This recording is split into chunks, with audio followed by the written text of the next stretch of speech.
Martin Reeves sits at the center of a thought leadership factory that has produced hit after hit at the Boston Consulting Group. It's a research function called the BCG Henderson Institute, named after the person who launched BCG exactly 60 years ago, Bruce Henderson. Martin is chairman of the Institute, and he spoke to me from the San Francisco Bay Area home.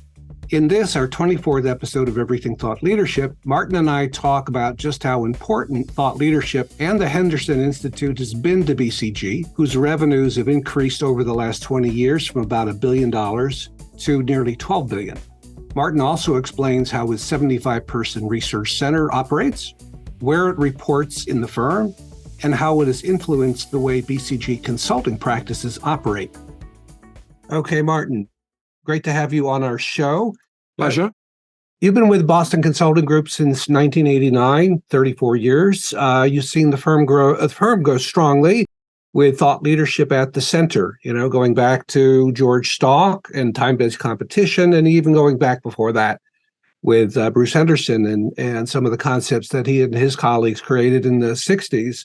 So it seems to us that BCG has a culture of thought leadership, meaning having values, beliefs, and behaviors that reward people like yourself and your colleagues to create big and groundbreaking ideas on strategy and other management topics. So do you agree with that about this culture of thought leadership? And if so, how has the BCG built such a culture and how has it maintained it? Yes, I do actually. I mean, and I think it's a fascinating study in the institutionalization of culture, in the sense that this starts off as essentially BCG being born that way. So BCG was created in 1963, and as your listeners will know, the business of competitive strategy is actually quite a young one. It begins, I think the earliest reference I can find is something like 1959, Ansoff on the East Coast of America. So BCG was created by Bruce Henderson at the very time when competitive strategy was being formulated. So he was part of a community of pracademics. There was no distinction between theoreticians and practitioners at the time. And he, as well as building a consulting firm, he participated in the creation of the ideas of competitive strategy. So, and of course, he wrote and originated many ideas with his colleagues, like the experience curve, the portfolio matrix. And so BCG just was that way. And I think the second phase of history is when, because we were that way, we replicated that phenomenon or that culture, not in a systematic way, but initially, indeed, it was people like George Stalk and Tom Hout who wrote together about a very influential idea called time-based competition. And then, for instance, Philip Evans with the book Blown to Bits was essentially about what is really going on with digitization and the digital revolution. And then in more recent years, and I guess this is the part of the story that I'm part of, we said, well, hang on, let's not just be accidentally that way. Let us be systematically and deliberately that way. Why? Because as the firm grows in scope and size, you have to protect the origins and structure all of this thought. So that's when we begin to build structures and incentives and career paths, and also think explicitly about the elements of culture that we want to protect. So I think, coming to the core of your question, what is a culture of thought leadership? Well, it probably varies according to the type of thought leadership, but thought leadership in strategy, I think, is about external focus. You can't be focused in here if you want to be talking about things that are going on in the world. I think it's about curiosity. The world never gives you pre-made, fully baked topics. I mean, you have to see them, and that requires curiosity because they never present in a fully articulate form. I think it's about a culture of individual initiative, because usually a groundbreaking idea seems ridiculous at the time. It goes against conventional thinking, or it creates a new category or a new vocabulary. And so you've got to have some sort of culture that blesses individual initiative.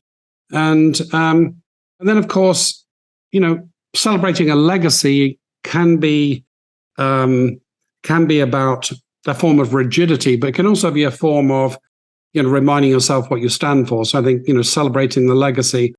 And so the last thing I'll say on this is that John Clarkson, one of our former CEOs, he thought the firm needed a statement. We call it a value statement at the time. It was essentially a statement of what we stood for.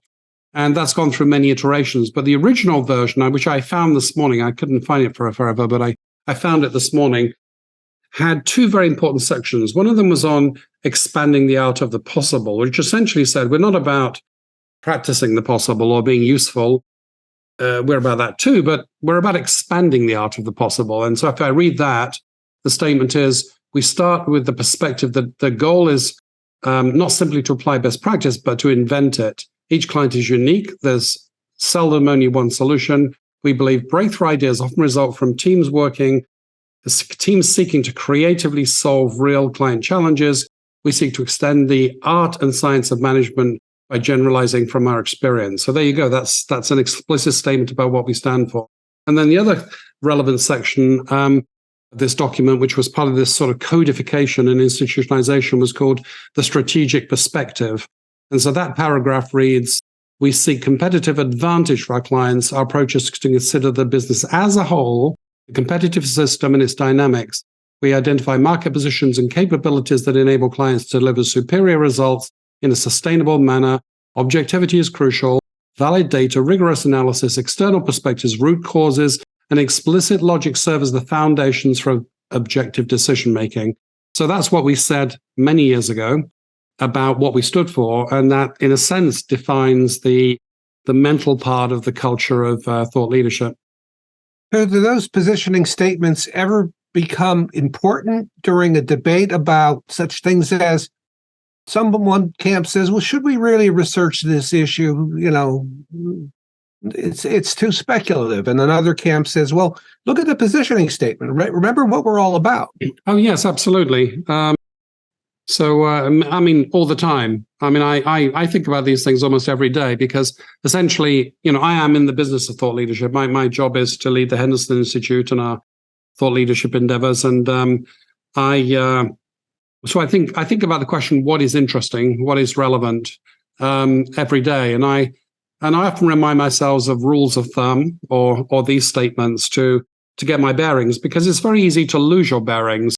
For instance, you may, in pursuing commercial impact, forget that innovation is required to make that commercial impact sustainable. Or another trap is you may fall in love with your own idea, but not check it for relevance to clients, relevance to the world. So I think a thought leader is, in a sense, it's a lonely profession, and one has to use these rules of thumb and statements about what you stand for to keep your bearings, to have a semblance of objectivity.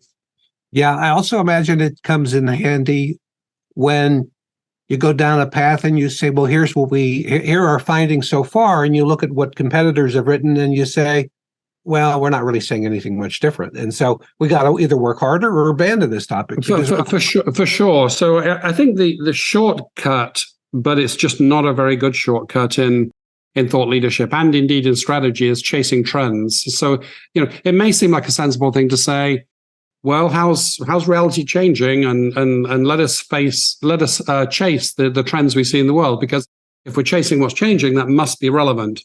Well, the thing about a trend is it is a particular framing of what is going on in the world, and by the time we call it a trend, it's a well-established framing. So it's many other people's way of seeing the world. So there isn't very much original about chasing a trend, and often that trend is a topic. It's not really a way of thinking about something. It is simply the name of a topic. So, for example, applying sort of lazy trend thinking, we might say, well, everybody's talking about AI. Let's write something about AI.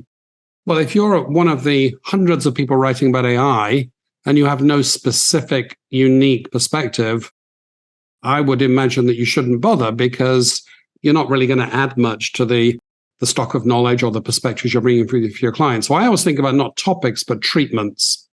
I always think about not the trends, but creating trends or spotting the next emerging trend. And I often ask myself this question in the value statement that I just read out about original causes. I ask myself, well, yeah, people are talking about that, but what's really going on? That's a question I ask every day.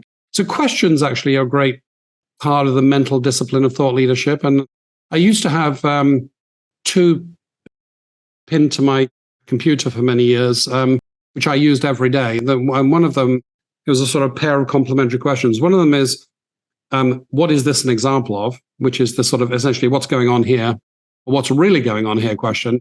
And then since I'm a very abstract thinker, I have to push myself also in the opposite direction, which is, and what is an example of that? So I would use those questions every day. And that kept me in touch with this spirit of observation, reframing, getting to the essence of things, but also being concrete enough about the words that one chooses so that non-abstract thinkers can relate to that and use the ideas. Yeah. So you said, your profession, your role is thought leadership. That's what you're doing there. You didn't join BCG with that role in mind, right? Well, in a way I did, because an amusing personal story. My roommate at university basically told me that he said, Martin, as a friend, I have to tell you something. You're a clever chap, but you'll never be successful in life unless you change your personality. And I said, well, what do you mean, Steve? Steve is now a geologist. And he said, you're a butterfly. You're interested in everything. And people that are interested in everything and flip from one thing to another, are never successful in life. So you better change that. And in a sense, he was right. I was interested in problem solving. I wasn't interested in a particular domain. I didn't want to be in the pharmaceutical business or any particular business. I wanted to be in the general business of problem solving. I discovered consulting, and I thought, well, maybe this is it. And I discovered a BCG, and I was trying to distinguish between the different consulting firms. And in one of the interviews, somebody said something to me, which has been a sort of a North Star for my career. I was having trouble decoding what does consulting actually do. This is a very strange profession, and the interviewer said, look, we sort of use the technology of ideas to change the world. That's sort of what we do, and that idea was very attractive. That is precisely the reason why I joined BCG. And the thing which I try to do every day, to try to harness this frisky technology of ideas, which is really the ultimate technology, if you think about it. It's a few millivolts of electricity in the right part of the brain at the right time can change how I think, can change how I communicate, can change how you think, how you communicate, how you act, and how a whole organization acts. So it's a very powerful thing, the language of ideas. So that's the BCG that I hoped I was joining. I discovered that to some extent that was the company I was joining. And so although I did other things for many years, I guess I was sort of hoping that would play a bigger and bigger role, and eventually it did. Yeah, but the Henderson Institute wasn't there when you joined the firm. No. And it's strange that the strategy practice of BCG and Henderson Institute were not there from the beginning. But if you think about it, it's understandable, because if a company is a certain way, if BCG is a strategy company, like everything we do is strategy, and a lot of that is, creating new approaches to strategy, nobody says we need a specific organization for that, because BCG is that organization. It's the point where, I remember there was a point in BCG's evolution where we figured out that only 17% of what we did was strategy. And it was a little bit of a shock, because we thought about ourselves as a strategy firm. And then we calculated the probabilities, and it turned out that by chance there would be many consultants who'd never done a strategy project, and that was incomprehensible to the first generation, the second generation of BCG. So we thought, okay, better do something about that. Let's have a practice group for strategy. And while we're at it, why don't we have an institute to carry on Bruce Henderson's heritage of evolving the art of strategy. So those things were put in place later. So let's talk about the Institute. The mechanics of it. How many studies a year that you do? How do you choose your studies, your topics, with people involved? And I'd especially like to know, how is thought leadership different since the Institute was instituted? Right.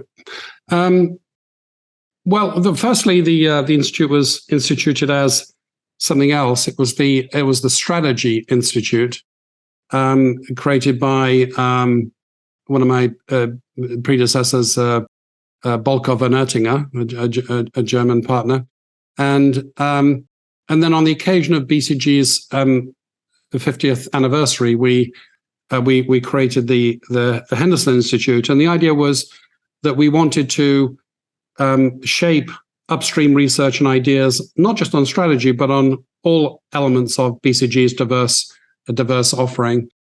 So what is the strategy? The Henderson Institute? It's got a number of different components. So it's got a strategy lab where we do think about strategy. I'm a strategist, so I'm very involved with that part. We've got a technology lab in Paris that thinks about the strategic implications, the organizational implications of technology. We have a social impact lab led by another guy that thinks about sustainability, sustainable business model innovation, and so on. We have a fellows program, so we offer our established thought leaders 3 years and a budget and some resources to basically pursue anything they're passionate about. And the idea is that what our established thought leaders are passionate about is probably on average going to be more interesting than anything any committee could tell them to do. So they have a great deal of freedom and time to develop the next big thing that they think the firm needs. They don't have to be billable. In other words, they're taking. Oh, no, they are 30% focused for 3 years on evolving the art, not selling the art. We have a macroeconomics unit that's focused on essentially the microeconomic implications of macro developments. Inflation is rising. What does that mean for firms? Uncertainty is high. What does that mean for firms? And then we have a small support unit which does our marketing. We find that the marketing you need for thought leadership is not like general marketing. You need specific knowledge of channels and relationships and so on. And then we have a governance board. We decided it would be healthy to create a body for us to report to keep us honest. And so we have something called the Innovation Sounding Board. So all of that it's about 75 people in total. And within that, it's at any time, it's usually a dozen fellows. It's a few economists. It's a lot of ambassadors. Ambassadors are younger consultants who are excellent thinkers, who are intellectually curious, that join us for 1 or 2 years and then rotate back to the consulting staff. And that way the ideas go, we call them ambassadors because they're ambassadors from the consulting business to us, and they take the ideas and the culture back into the business and the support staff. So that's sort of what we are. And who does all this report to? Because my theory is it should not report to marketing in a firm. It needs to report to the very top if thought leadership is actually going to influence practices and create new practices. Well, it's sort of hard to, in the sense of being directed by it. It's hard to direct thought leadership. In fact, one of the things I've learned over the years of doing this is that the modulating the distance and getting the distance from the business just right is absolutely critical. Because if you're too many steps ahead of the parade, you're not part of the parade. If you're half a step ahead of the parade, you're just out of step. You're part of the parade, but you're a poor part of the parade. So modulating distance is important. And I think senior championship is rarely instantaneously important, but over time it's very important because we don't produce revenue directly. I genuinely believe we add a lot of value to the business, but don't produce direct revenues. So that means that every time, a very efficiency-oriented CFO or there's a downturn or something, people say, well, what have we got that we can cut? And you need the senior championship to say, no, guys, do not cut that, And so senior championship is rather important. And also in a firm like BCG where, there is little formal structure, things like, the papal blessing from leadership is really rather important. So we initially, I set up the Henderson Institute so that we reported to the executive committee, but the executive committee was too big and had too many things to think about. So we created a sort of a subset of the executive committee, the sort of respected leaders of the firm, intellectual and operational, called the Innovation Sounding Board, and that is who we report to. And I agree that it would be disastrous if we reported to marketing, because I believe that one of the most common mistakes in thought leadership is to confuse thought leadership with thought leadership marketing, which are really not the same things. Having insights and expressing those insights is not really the same thing as optimizing the communications of those insights. Yeah, it's music to my ears. The way I look at it is thought leadership research has to feed marketing and selling and all that, but as important or more important, it has to feed service enhancement and new service development. Otherwise, you're making a lot of promises to the market that you can't scale up this expertise. Or it's seen for just what it is, which is, brochureware or free as the English legal system calls it. It's just, a decoration of business as usual. This was one of the most important messages in my book, Competing on Thought Leadership. I titled Chapter 9, Converting Thought Leadership into High-Quality Services. In that chapter, I argued that thought leadership research needs to generate content for two purposes. The first is what I call demand creation, meaning marketing and selling. The second was supply creation, which means service delivery, which in turn means methodology development, skills acquisition and development, and then the delivery of that expertise at scale. Which I guess, raises another really interesting topic, which is what is the value of thought leadership? So again, I won't attempt a general theory because I know BCG thought leadership very deeply. I'm sure there are many other species of thought leadership out there, but some people expect that the main value is the development of new product. And certainly that's one value, that you study something and that becomes something you write about and something you create an intervention around. So that's one type of value. It's actually not the biggest source of value in my experience. The biggest source of value is serving the non-project needs of our clients. So here, if you have a relationship with a client, and of course, the economics of consulting are all about relationships. If you're chasing projects, consulting is a very unattractive business because of proposal costs and lack of predictability and so on. And so if you're in relationships, there'll be some times when there's a specific job to be done for a specific amount of money during a specific period. But there'll be lots of times when your client wants to know, what do you think about this? Or I heard about this. Do you think that's relevant to us? Or I'm struggling with this. Could you help me frame this? So that conversation is a conversation which is not a project, not a product. So that thought leadership is connected to that. It's connected to access, which is, why would the most senior people in a firm want to talk to you? Because they could probably delegate the contracting for the project to the procurement department or the division head or something. They want to talk to you about something that's on their mind, or they want to know what you think should be on their mind. So that's a very non-transactional form of relationship that deepens relationships, that broadens access.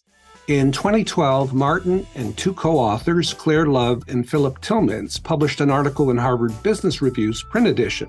The article was titled, Your Strategy Needs a Strategy. In the article, they argued that the strategic planning approach for one company could be totally inappropriate for another company. They presented a framework that categorized strategic planning approaches into 4 types: adaptive, shaping, classical, and visionary. The third one is shaping agendas. So here's a surprising statement, but it's not an exaggeration. I've been doing business strategy for many years now, and I can't think of a single instance where the strategy problem that was framed by the client was the right framing. Always the most important question is, what is really going on here? What's the real question? And then, of course, you have to solve for that question. But in my mind, the more artful question is the first one, which is, what is the real question here? So that's a sort of a thought leadership conversation, framing what is the real problem here. And then the another sort of a value that we stumble across more occasionally is that, of course, thought leadership is not just for consultants, it's for clients. I did a very interesting project in the construction industry some time ago where the problem was that it was civil engineering. So civil engineering is essentially PhDs creating very complicated structural models of bridges and complicated buildings. You might expect that it's a very valuable business. It's actually a commodity because these designs go through procurement departments, and the procurement departments invite 20 companies to bid. So we were thinking about a strategy of commoditization. And the strategy turned out to be a thought leadership strategy, which is get into the business of shaping how clients think about buildings and the functionality of buildings and the intelligence of buildings and the economics of operation of buildings. So the product was the creation of a thought leadership strategy, which I was very involved in. And then there are some peripheral benefits, like nowadays I think the millennial generation wants to join a purposeful firm. They don't just want to join a famous firm and get paid well. They want to have a meaningful career, and for various people that means ecological credentials or social credentials. But in other cases, it means I want intellectual growth, and so if you're just in the business of practicing strategy, that's less attractive to this demographic, which is a very important demographic. Some of the sort of smartest graduates. It's more important to be in the business of evolving strategy. So thought leadership, the value of thought leadership is all of those things, and it actually helps that it's not transactional.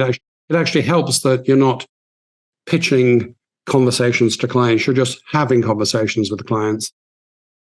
No, it's actually quite easy to justify the economics of thought leadership, because you're never talking about hundreds or thousands of people. You're talking about excellent resources. It's a different sort of problem. It's not how many people. It's can you get the best people, and the best people for the purpose. And the impact is enormous. I mean, we do find that clients want to do even regular projects with people that they believe have some depth of perspective, some thoughtfulness. Nowadays, given the sort of changing nature of technology in the world of business, the issues that are changing are the relevant ones. So yesterday's product is not as relevant. It's all new. I think custom-made strategy is very important. A delayed and pay limitation of something that somebody already did with technology 5 years ago is not going to cut it in most businesses. You need a custom-made strategy, and then of course it's a human business. It's about relationships. Where do those relationships come from? They come from repeated impact through the mainstream of our business, but also the inspiring conversations that we have as part of the thought leadership part of our business. And actually, another statement that may be of interest to your listeners is our mission statement. So our mission statement at the Henderson Institute is to inspire the next game of the thought leaders in business. So the idea is that there's a vanguard of business executives that set the pace for other businesses. And part of what they think about is not just their current game, but their next game. And our job is to inspire that next game using the technology of ideas. And inspire is a deliberate choice of word, because it's not merely inform. It's not just information. It is something to do with the excitement and the aspiration and the vision and the creativity. Hence the choice of the word inspiration. So that's sort of what we do. And of course, any decent company being successful for a short time in business is not so rare. Being repeatedly successful or sustainedly successful is the name of the game. What Bruce Henderson called sustainable competitive advantage. That requires that businesses continuously think about the future, and that requires that they think about new ideas, and those ideas are usually not within the company, they're somewhere else, hence the value of a discussion partner. So I see, I mean, in a sense, I would be bound to say this, wouldn't I? But I genuinely believe that thought leadership is absolutely critical to premium consultancies and any business that's interested in the future. And yet there are a number of big consulting firms, I won't mention any names, that don't have a thought leadership institute or research function doing primary research. And I mean, I'm a big advocate for an institute or thought leadership research function that's doing research well. But how important do you think it's been for BCG to have this Henderson Institute developing big ideas, as opposed to saying, oh, we don't need an institute, we'll just let the practices, continue to develop ideas at the coalface of the client? Well, I won't say that. In a sense, it's a form of separation. So in strategy, there's this thing called strategic ambidexterity, which is the ability to explore and exploit, to think about what next as well as what now. And separation is not the only way of doing it. So the BCG begins where not everybody, but a lot of people were thought leaders, and they were part of the business, and the CEO was a thought leader. So that's a very, you could call that contextual ambidexterity. That is, it's in situ. And what we have now, you could call that a separation strategy of ambidexterity, which is your thought leadership unit and a regular unit. Why would you want to do that? You'd want to do that if the stakes in thought leadership were so high that you wanted to bring a degree of professionalism to it. So in a sense, early in the days of strategy, there were low-hanging fruit. I mean, there was a scale curve and the portfolio matrix. Now that there is competition in thought leadership and the world moves very fast, you need a greater degree of depth and professionalism and a greater degree of dedication to do that. The second reason why you might want to do that is you might want a non-transactional channel to clients. So transactional relationships are important.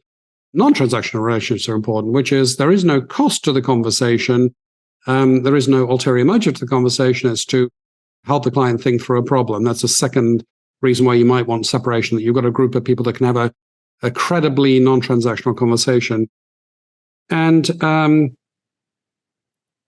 third reason is that the consulting business has become, I think, more effectively commercial over the years. I mean, I think all of the big companies have very efficient revenue engines. They worry a lot about utilization and yield and product line economics and so on. That's all great. That makes the business better. And so I think there's a tendency for practice groups to do their job, which is to focus on the short-term aspects of business.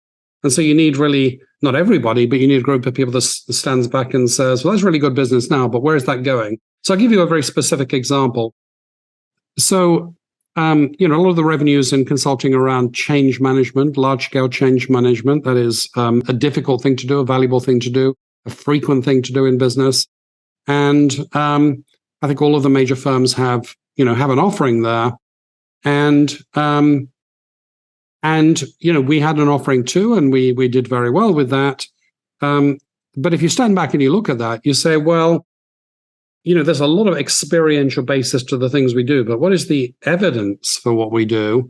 How optimized in the light of the evidence that we can now have in the world of big data is that thing that we offer? So we actually partnered with our transformation practice to analyze 2,000 transformations on something like 20 dimensions. And we figured out, what is assumed to work that actually works, what is assumed to work that works sometimes, what are neglected factors that are actually very important, what seems to be important but actually is less important than you think. And, for different types of transformation, what works when. So that's a very hard conversation. That's a very hard set of things to think about if you're worrying about the next project or the next clients. That was actually probably the most effective collaboration with a practice group we ever had, because we were both very self-aware about the complementarity of the contribution. And did any light bulbs go off for them or the practice or for you and your group? Well, it's a bold thing. It's a bold thing to do on both sides, in the sense that, what if you found that the things you had treated as important were less important? So, well, we'll deal with it. That's an act of courage. And, we're doing fine now. Why do we need this? Yeah, we're doing fine now, but what about tomorrow? From our point of view, can we really create something which usefully guides choice? Because this had not been done before. So it was a little bit risky from our perspective, but it worked out really well. And in fact, we didn't just do the initial project. We did, I think we did 4 installments of this project where we looked at, for instance, transformative acquisition, distress turnaround, proactive turnaround, reactive turnaround. We looked at a number of different variants, and inspired by the same methodology, we then did a multi-factor study on leadership, which we said, well, we have to talk about leadership in a very vague way, but if we look at the evidence, which we now can, everything is big data. What is the value of leadership, and when does that value manifest itself? And that was so sometimes these projects that you referred to they're mostly external, but sometimes they're internal to up our own game. And is it changing the way those practices operate, their methodologies, the way they approach client work, and so on? Oh, absolutely, yeah. I mean, in two ways, either directly, as in the example that I gave you, which is, here is a better way.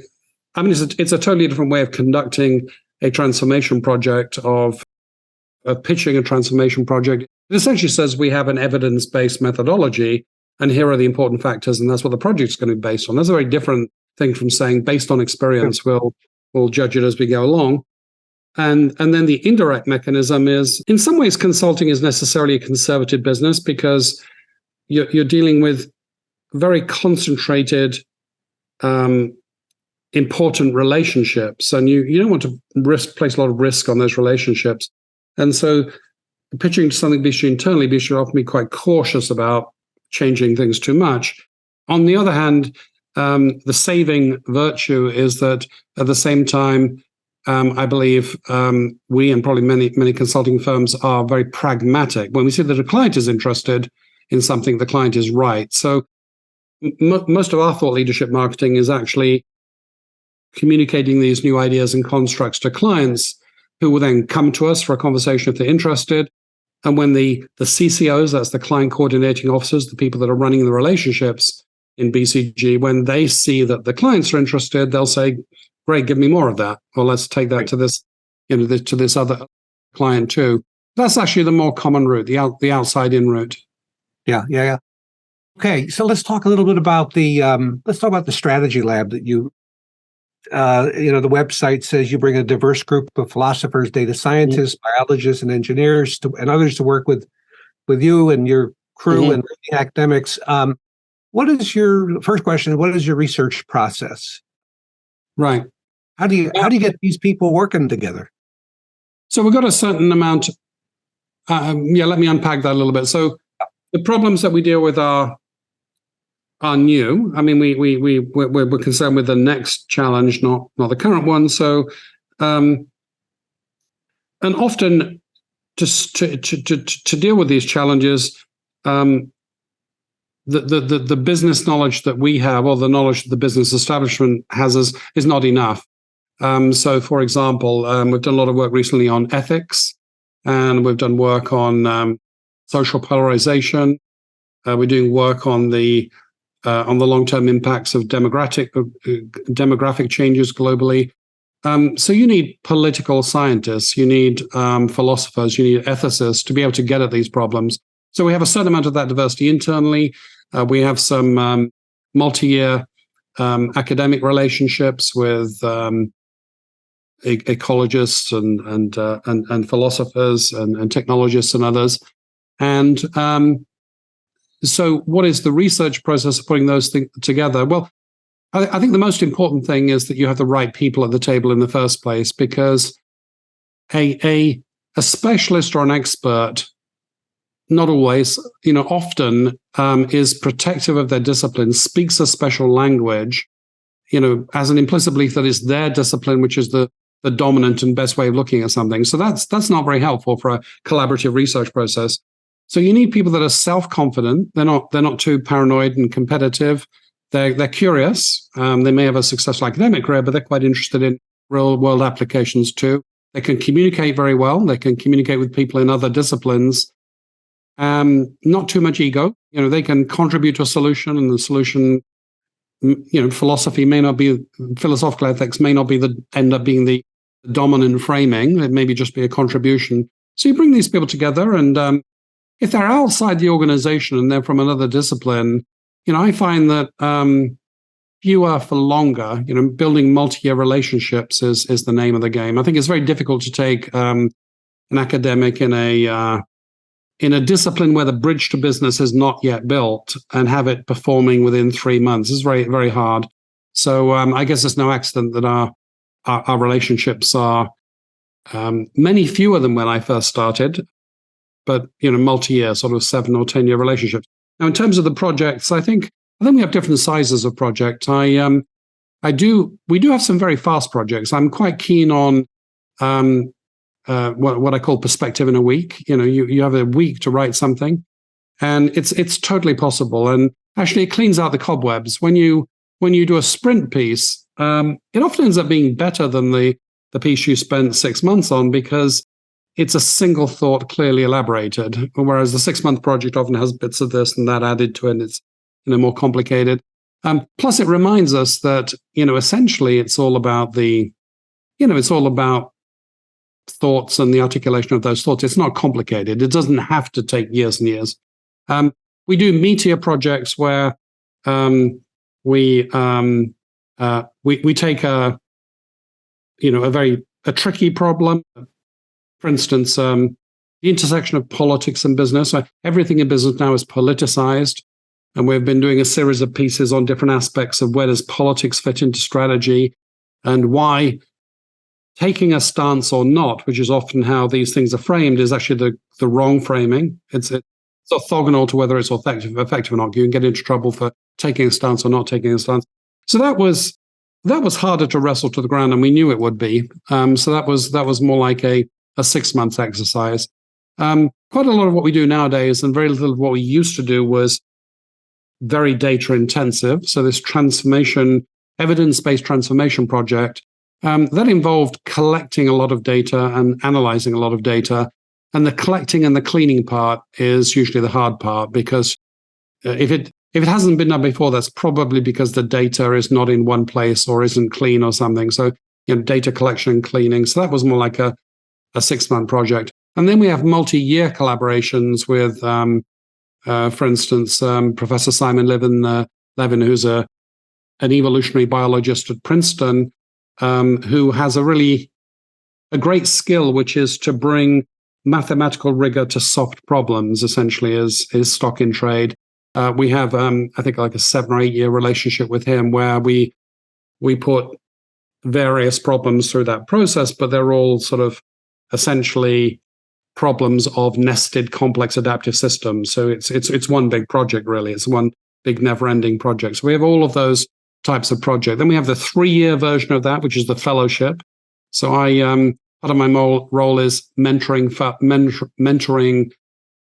the fellows, and so we'll have and there's a certain rhythm to a 3-year research project. That's another time scale. So there's a lot of constancy of the method, but in terms of the time frame, it comes in different units, very fast and quite slow. I think the key features of the method are: think very hard about relevance and uniqueness. In other words, is this topic that you feel attracted towards?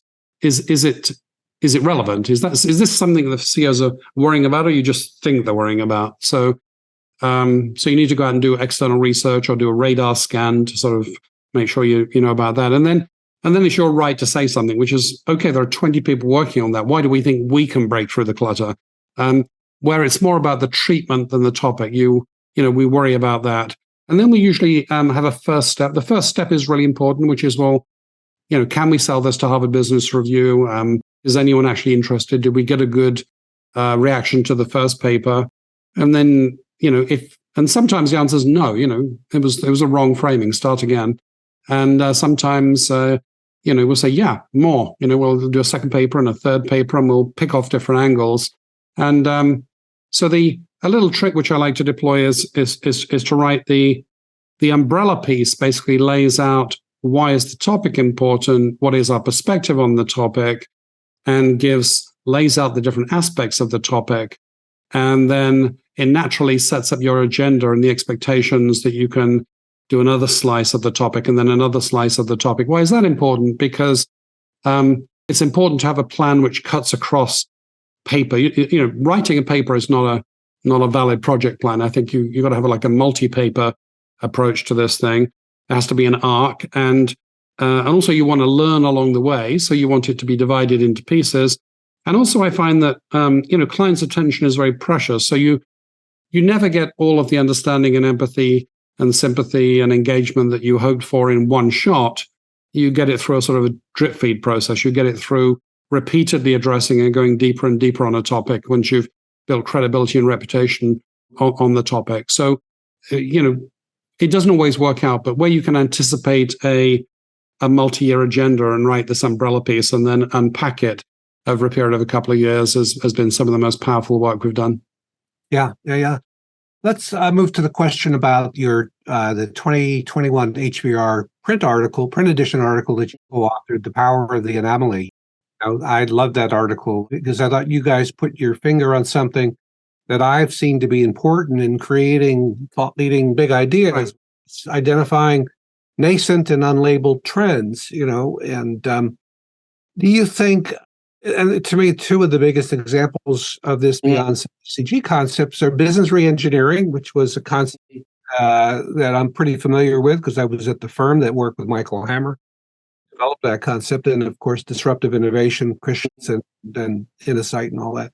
But to me, those are both great examples of the phenomena you're pointing to. So my question is, in applying anomalies to thought leadership, why does this appear to be so hard for many, maybe most consulting firms and possibly other sectors? Yeah, well, I think it's not just consulting firms. So my last book was called The Imagination Machine, and I wrote it because I thought that the creative side of strategy, the strategy discipline, was a little neglected. It's a very analytical discipline, and that's legitimate.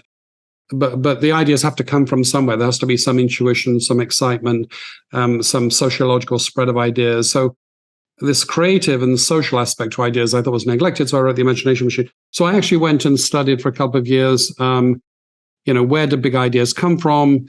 How do companies make a business of ideas? And how do they get trapped by their own ideas? And part of that, and that's where the piece came from, the piece on anomalies that you're referring to.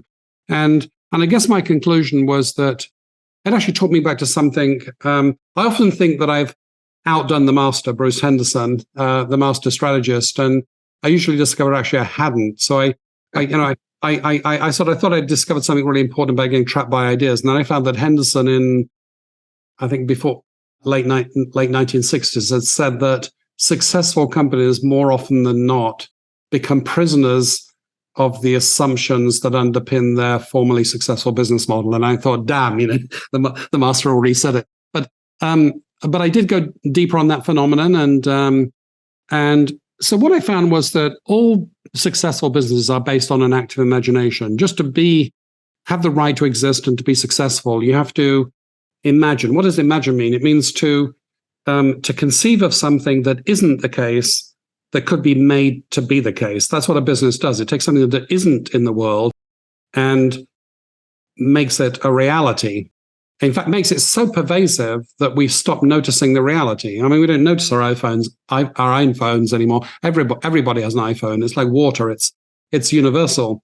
But the idea of carrying around a supercomputer in your pocket, it was an absurd idea at the time.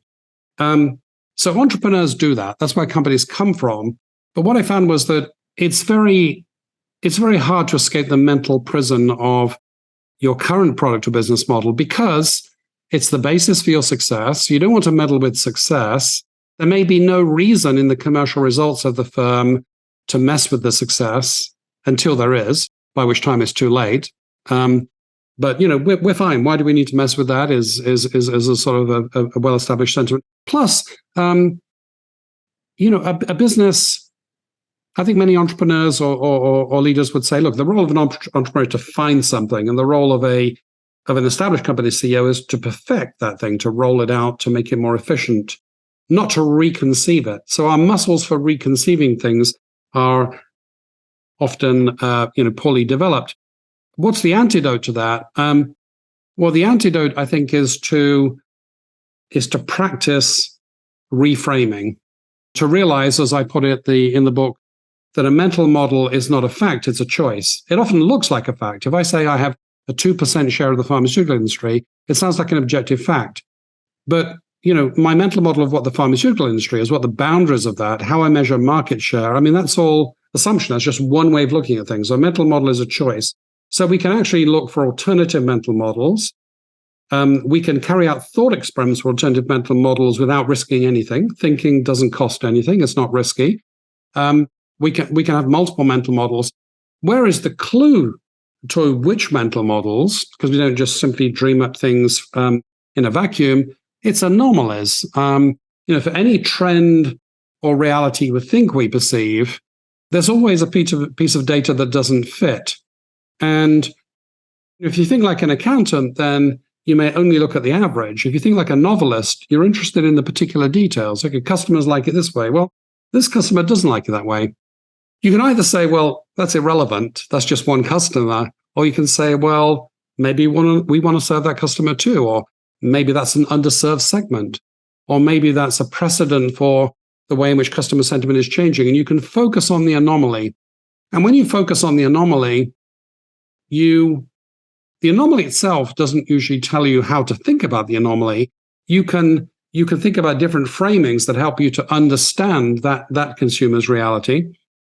And you can start to do what I call contingent thinking or counterfactual thinking. You can start to say, well, what if that consumer were the mainstream? What if we wanted to satisfy that consumer? What would we have to change? So the anomaly is along with the accident and the analogy, anomaly, accident, and analogy are the clues which innovative strategists should pay attention to. And I think that applies to physical products, and it certainly applies in thought leadership too, because there's a conventional wisdom for everything. We may say, yeah, we know what AI is. We know what a large language model is now. We know what they do. We know what they can't do. But we're starting to mix proprietary data with large language models, but we're using knowledge maps that lock in logical relationships with large language models. We're beginning to couple large language models with automated decision making. So it's not entirely given. There's always scope for saying, what is the next thing? What's another way of looking at this? And that's where the thought leadership goes from being thought to thought leadership, right? That's where the new part of the contribution comes in. So I'm allergic to running thought leadership on trends. Where I look for clues is in what I call incipient trends or anomalies, the next trend, meta trends, which is behind the list of trends. Are there a few drivers that are driving everything else? I look for questions.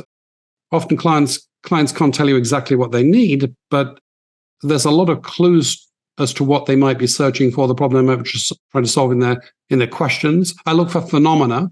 I scan the newspaper every day, and what I'm looking for is quirky stuff that doesn't fit a pattern, stuff we can't explain, stuff that isn't well named, stuff that isn't fully codified, stuff that invites another way of thinking about it. So, in short, I think thinking about anomalies, things that need explaining in the world, valuable phenomena, and questions that need more explanation in the world is at the heart of thought leadership. That's the navigation of thought leadership. That's where you get the clues as to what you should be working on, which is a tricky problem, right? Because the CEO of your firm can never tell you what you should be working on because they don't have hours and hours to devote to thinking through, all of the anomalies. The client is hiring you because they're not sure about, exactly what the problem is. And, the brilliant fresh graduate that knows nothing of the context of business is not going to be able to tell you. The dyed-in-the-wool expert will certainly tell you something, but it may be yesterday's argument. So I guess you could call it a radar function. This radar function of thought leadership is a really critical part of the equation, I think. So would it be fair to call that you're looking for the dots out there? You're looking to connect them. You're looking to understand how they fit together and then to put a label on it and to turn that into a practice by studying the companies that are. I remember a client told me once, I think it was one of my first projects when I used to do consulting in UK and then Japan and then the US. When I was soon after I moved to the US, I was doing some high wire work between different groups. It was very political. I was trying to get some game going between two departments that didn't talk to each other. And I remember one of the clients pulling me aside and saying, Martin, you do realize that the highest rewards and the biggest existential risks are in playing between silos, don't you? And I said, well, which do you think it is in my case? And he said, I think you're more on the risk side currently. I'd advise you to walk out of that space. I find the same thing with ideas, which is there are the places that people look that have the names. Like people may say operational efficiency, that's one silo. They may say profit maximization. They may say innovation. So these are all little, silos. Stringing these things together and saying, well, actually, that's a different unit of analysis, or actually these things are the same thing, or actually they're antagonistic forces. We need a new framing. The most dangerous place to play, the most exciting place to play, the most valuable place to play. So that is precisely connecting the dots. Michael Hammer, many years ago, would tell us something very similar, which is he would say, he'd pick a topic and I can tell you more about this research service. Do you know much about the research service that Michael Hammer had with CSC Index 30 years ago? Yeah, I do actually. I studied that, yes. Yeah, Michael was a legend, God rest his soul. He was just a legend. And he would say things like, most of the way the way the academics have looked at this is totally wrong. I'm not interested in reading any of this stuff. And, he was a voracious reader, but he would say, I want to ask the questions nobody's asking. I want to. He believed that his lack of any business education in him whatsoever was a competitive advantage, because he felt he wasn't polluted by current wisdom. He wasn't. Yeah, absolutely. It's funny. I get scared when I have to work in industries that I think I know, because I'm precisely scared of the illusion that I know. But you never know. Like a question of competitive strategy, what you think you know, or what you think the competitor knows, is usually trumped by what you don't know. So yes, I totally identify with that. This has been terrific, Martin. Thank you much for your time and for your wisdom. And if you ever want to know more about the Index-Hammer relationship, there's so many lessons that I think most companies that are doing thought leadership don't really realize. It was thought leadership was funded by Index's and Hammer's clients, funded R&D, funded thought leadership, and that led to big ideas. But this is terrific. I don't know about you, but talking with Martin Reeves was like drinking from a fire hose of insights about how to run a thought leadership research function. I took away many lessons, including how to decide which topics to research, how to research those topics, and how a thriving thought leadership research group can invigorate a business-to-business company's service offerings. Now, to learn more about the BCG Henderson Institute, you can go to the Institute's webpage on bcg.com.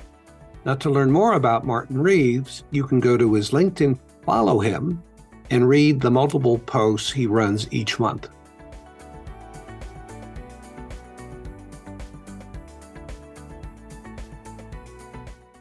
Everything Thought Leadership is a video and podcast series from Buday TLP. It's for thought leaders and thought leadership professionals, the people who help experts get recognized as thought leaders. If you enjoyed this episode, we'd love it if you left a like and if you shared the episode with your colleagues.